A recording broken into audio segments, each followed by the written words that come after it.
Curt Schilling, Yes. welcome to the show. Sir. Thank you. I want to make this just a quick who, what, when, where, why on Curt Schilling. Everyone in baseball knows you. Everyone on the right knows you. But some of our viewers might not be familiar. When I think of Curt Schilling, immediately outside of baseball, I think of the 30 on 30 thing, the trans Facebook thing, and the extremist Muslim thing. So let's start at the end with the extremist Muslim thing. You had a tweet. Yes, I had the audacity at a very liberal company to compare Muslim extremists to Nazis, which is factually actually correct and true. Yeah. But apparently someone at Disney, Bob Iger or somebody got offended, and I got suspended for it. And it was my first exposure to the liberal hypocrisy at ESPN, and not the last. But weren't the actual Nazis in bed with actual radicalism? Yes. And why are we defending radicalism? This is like the MS-13 thing. It's exactly the same They go, thing. they're not animals, they're people. Right. No, it's exactly the same thing. And then there was that MS-13 guy named Animal. Right. Perfectly. I mean, it just all fell in. It's amazing. The karma is just wonderful. It is funny, too, because the left probably hears your name and goes, oh, yeah, that's that really Islamophobic, racist, transphobic. The thing that I try to tell people is I've never, in my life, I don't say racist. I'm not a racist bone in my body. Never have. Yeah. And the left has somehow painted me as just dismiss him. He's a racist. Like, that's how powerful the pen can be in the wrong hands. So, well, there's this massive demand for Nazis and racists and white supremacists. By Nazis, racists, and white supremacists. Yes. And the left, because it justifies their whole ideology. They are the very thing they purport to hate. Exactly. And they can't find any. So, first of all, they ignore that factor. And then they just go, well, let's shift it over here. And anyone who doesn't want 3 bathrooms, they're a Nazi. Well, I had the audacity to say that if you had a penis, you had to pee in the men's room. That sounds reasonable to most people. And that I didn't need my government to make a law around that. And that was deemed as hateful. So that's the second one. On Facebook, you read whatever, Facebook. It was a picture of something you can't unsee. And I commented on the picture basically saying, are we really at a time when we need the government to tell us which restroom to use? I guarantee you and I have both gone in restrooms where trans people have gone to the bathroom. I don't care. Why do I need to know? And who needs to announce when they enter? I've never entered a urinal saying, I'm a man and I'm going to pee in the urinal. But again, we've gotten to a point now where this is kind of Twilight Zone-y, everything that's happening. It's irrational, and now it's becoming dangerous. Well, the bathroom thing is inarguably weird. So it's a guy dressed as a woman. I guess he wants to sit down and pee. I guess he wants to... I don't understand. I thought you were a woman, so shouldn't you feel comfortable in the woman's bathroom, but now you get your own bathroom? That seems like a lot of work. Well, it's not going to happen. First of all, and think about this. The company that suspended me and eventually fired me for that tweet doesn't have transgender bathrooms at Disney. But it's the... So Disney owns ESPN. Yes. Right. Yeah. And the hypocrisy. And again, as a privately held... I'm a free market guy. I love capitalism. Right. I think private industries and private business should be able to do... If you don't want to bake a gay wedding cake, that's fine. I don't agree with that, but that's okay. If you don't want to serve someone that's the press secretary of the president you hate, that's okay. The free market will fix itself. It will correct itself. Right. And you'll go out of business if enough people care. And if people don't care, then you're probably going out of business anyway. But I want to know who the bad guys are. Well, I've changed my stance on that. I'm now a total hypocrite.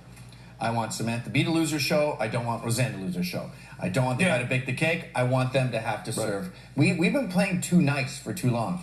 It's time to play dirty pool. Listen, I've had Sunny Johnson on my show. I do a podcast, and I've had her on my show multiple times. And one of the things that she talks about is true. We're reactionary right now as conservatives. We react to and the problem with being reactionary is we don't have any chance to get the message out, which is why something like CRTV becomes invaluable, because the places to get true news, factual news events, are getting smaller and less consistent. And so working with and around Breitbart, I've come to recognize the left. If the left despises you, then everything you're doing is absolutely American and patriotic. Well, I think we have to go on the attack. Like Austin Peterson said, instead of sitting there and saying, bump stocks, let's negotiate the deal with bump stock, get mad that we can't have machine guns. Like, bring the fight to them and start demanding things from them. Because if we're constantly negotiating our own demise, then we'll slowly die. Well, it's the Sun Tzu, he who chooses the battlefield wins the war. Right. Right? And the left, we've allowed them to do that because we have morals and ethics and we have a conscience. And not anymore. But I'm saying we do, and we always will. And yes. It's why we look at these things. You know, you had a gentleman walk into a newsroom at a newspaper and murder 5 people and injure more. And it's not even hard to say this. The left and Hollywood came out and blamed the President of the United States for the murders. Yeah. A week after, a woman in Congress came out and said, confront Trump supporters publicly and harass them, which is going to get somebody killed, really. But Trump and Maxine Waters weren't responsible for those murders. This guy had a 10-year beef with them, legal, blah, blah. But where they're going now with their ideology, they've left the reservation, literally. And they're doing things that are dangerous. And they've become very anti-American. Somebody's going to get murdered. Somebody's going to get killed. Somebody's going to walk up to a law-abiding citizen with his family in public, and this person will be a legally owned concealed carry person, and they're going to physically assault the family to the point where someone's going to defend themselves and kill somebody, and then Maxine Waters will lead a march on D.C. to repeal the Second Amendment. Yep. Well, Milo Yiannopoulos was also blamed for that attack. And I remember there was a Milo talk. I forget where it was, but there was someone was shot. A protester was shot. And they go, oh, that's Milo's following, just carrying their gun, shooting. What happened was this protester was harassing every single person in the line. Eventually, they got the wrong guy, and he shot back. So we're already seeing... It happened with Trump. Remember Trump campaign, all the violence outside of his rallies was by anti-Trump people against Trump supporters, but Trump was blamed for the violence. Right. And that's the dangerous part of this, is that the media is allowed to kind of manipulate the news, lie by omission, and all of the things that they do to create a narrative that isn't actually true, but that these sheep they'll just believe it because that's what Jake Tapper's saying. Well, I think the agenda with that is dehumanizing us so they can kill us.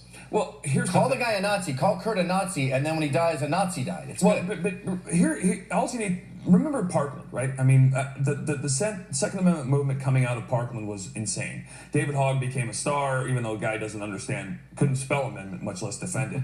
But the movement out of Parkland was guns, guns, guns, guns, guns. And now this gentleman goes into a news station, and it's Trump, Trump, Trump, Trump. It's the cause of the murder. At some point, I want to believe the left will actually hold someone that shoots somebody else accountable. The murderer, the person, the human being. Guns don't kill people. Knives don't kill people, and cars don't. But it's amazing to me how they shift the blame around everything but the actual person. It's like the border stuff. These people are committing a crime. Now, we know now, after the left lied and showed us Obama-era photos of these facilities, but we know now that they're not being, you're not seeing the German pull a Jew out of a line and take their child and throw them on a train. It's not happening. These are human beings that are trying to ICE, who's trying to enforce our laws and protect our borders and protect us.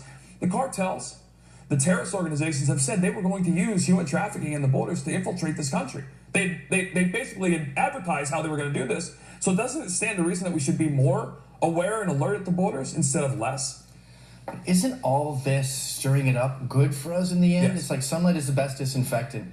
And they're spilling their beans. Like they said, yes. We were talking earlier about bump stocks, and they said, it's just bump stocks, it's just bump stocks. We want to negotiate the bump stocks. And then they go, actually, you want to know what? We want to repeal the Second Amendment. Right. I was lying. No, the easy litmus test is, if you put a piece of legislation in front of everybody in D.C. today that said the Second Amendment is now repealed, every Democrat in office would sign it. Yes, right? I totally agree. So they do want to take our guns. Yep. Which, again, I'm okay. They want to erase but that's guns okay. magically. Admit it. Just admit it. I'm okay with you admitting, because it's not going to happen, number one. But we already have places in this country where search and seizure and property removal are happening without due process. Mm-hmm. Deerfield, Illinois, they tried to pass a law that if I owned an AR-15 on Sunday, and on Monday the law passed, I was a felon. And I mean, that's Russia. That is 1930s Germany. It really is. And listen, we're being fought by a group of people who created a gang called Antifa. Anti-fascist. The gang is made up 100% of fascists. Like, that's who they we're not going to notice. But isn't it strange who's picking a fight with us. Like, I'm a wimp, but I consider myself pretty tough. You're an ubermensch that can murder people. And that's gonna raise some ire right there. Yeah. I meant the Nietzschean. I know what you meant. They don't have guns, and they're picking fights with guys. It's like going up to a biker and slapping him in the face and calling him a wimp. What are you doing? They believe that somebody's going to fight the fight for them. Like radical Islam. Yep, they do, and that's a problem. Like I said, I'm not a tough guy. I would have loved. I wanted to serve my country, but. Unfortunately, I could throw a ball really hard, so that ended up being my path. Oh, you poor guy.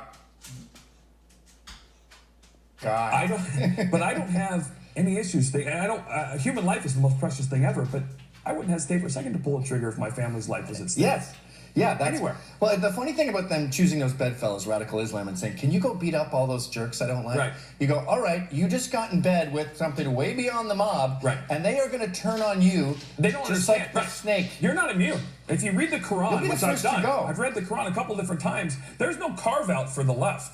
They want to kill everybody that isn't a follower of Muhammad. I think you're right.